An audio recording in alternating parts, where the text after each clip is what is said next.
ഡൽഹിയിൽ ഇന്നലെ വൈകുന്നേരമുണ്ടായ സ്ഫോടനത്തിൽ നടുങ്ങി നിൽക്കുകയാണ് രാജ്യം. SNJ പറയുന്നു, ഇന്നലെ സാധനം വാങ്ങാൻ ഞാനും പോയിരുന്നു ഈ സ്ഥലത്തേക്ക്. 5:30 തിരികെ പോന്നു. വീട്ടിലെത്തിയപ്പോഴാണ് ഈ ബ്ലാസ്റ്റിൻ്റെ കാര്യം അറിയുന്നത്. പേടി ഇപ്പോഴും മാറിയിട്ടില്ല. ഡൽഹിയിൽ താമസിക്കുന്ന ആളുകൾക്കൊക്കെ തന്നെ ചെറിയ ഭയമുണ്ടായിരുന്നു. വല്ലാതെ ഭയചകിതരായി പോയ ആളുകളൊക്കെ തന്നെ ഈ ചെങ്കോട്ടയ്ക്ക് അടുത്തുണ്ടായിരുന്നു. കൂടുതൽ വിവരങ്ങളുമായി ലോക് നായിക് ആശുപത്രിക്ക് മുന്നിൽ ഇപ്പോൾ ബൽറാം നെടുങ്ങാടിയുണ്ട്. ഇതൊരു ഭീകരാക്രമണം തന്നെയാണ് എന്ന രീതിയിലുള്ള സൂചനകൾ ഇപ്പോൾ വാർത്താ ഏജൻസികൾ നൽകുന്നു. ബൽറാം, കൂടുതൽ എന്തെങ്കിലും വിവരം, ഈ ആശുപത്രിക്കുള്ളിൽ നിന്ന് എന്തെങ്കിലും വിവരം നമുക്ക് ലഭിച്ചോ? ഈ 9 പേർ മരിച്ചു എന്നുള്ള വാർത്തയ്ക്കും സ്ഥിരീകരണം ഉണ്ടായോ?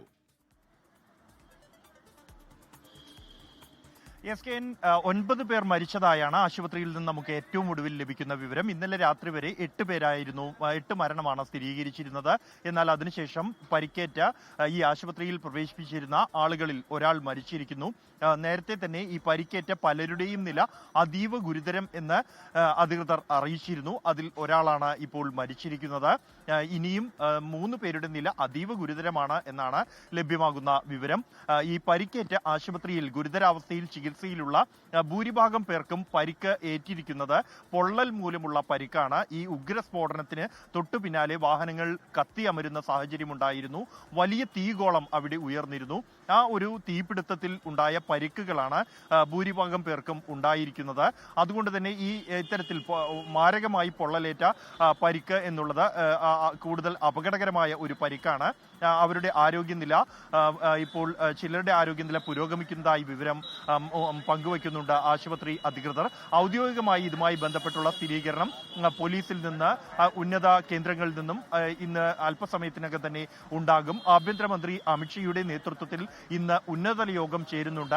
രാവിലെ 9:30 ചേരുന്ന ഈ യോഗത്തിൽ വിവിധ ഏജൻസികളുടെ, അല്ലെങ്കിൽ ഇന്നലെ ഈ സ്പോട്ടിലെത്തി പരിശോധന നടത്തിയിരുന്ന ഏജൻസികൾ, ഡൽഹി പോലീസ്, കൂടാതെ NIA, NSG, ഇന്റലിജൻസ് ബ്യൂറോ അടക്കമുള്ള വിവിധ ഏജൻസികളുടെ ഡയറക്ടർമാർ, മുതിർന്ന ഉദ്യോഗസ്ഥർ എന്നിവരായിരിക്കും ഈ യോഗത്തിൽ പങ്കെടുക്കുക. ഈ യോഗത്തിന് ശേഷം മാത്രമായിരിക്കും ഈ ആക്രമണത്തിന് പിന്നിൽ അതൊരു ഭീകരാക്രമണമാണോ എന്നതടക്കമുള്ള സ്ഥിരീകരണം ഈ യോഗത്തിന് ശേഷമായിരിക്കും ഉണ്ടാവുക എന്ന സൂചനയാണ് നമുക്ക് ലഭിക്കുന്നത്.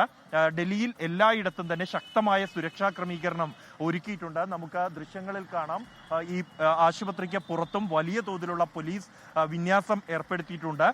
ഡൽഹിയിൽ ഈ ചെങ്കോട്ടയും പരിസരവും ഇന്നലെ രാത്രിയോടെ തന്നെ പൂർണ്ണമായും CISFന്റെ നിയന്ത്രണത്തിൽ ആക്കിയിട്ടുണ്ട്. CISFനെ വിന്യസിച്ചിട്ടുണ്ട്. ഈ പ്രദേശങ്ങളിൽ എല്ലായിടത്തും തന്നെ ശക്തമായ സുരക്ഷ പ്രധാന റോഡുകളിൽ, പ്രധാന ഇടങ്ങളിൽ എല്ലാം തന്നെ ഉണ്ട്.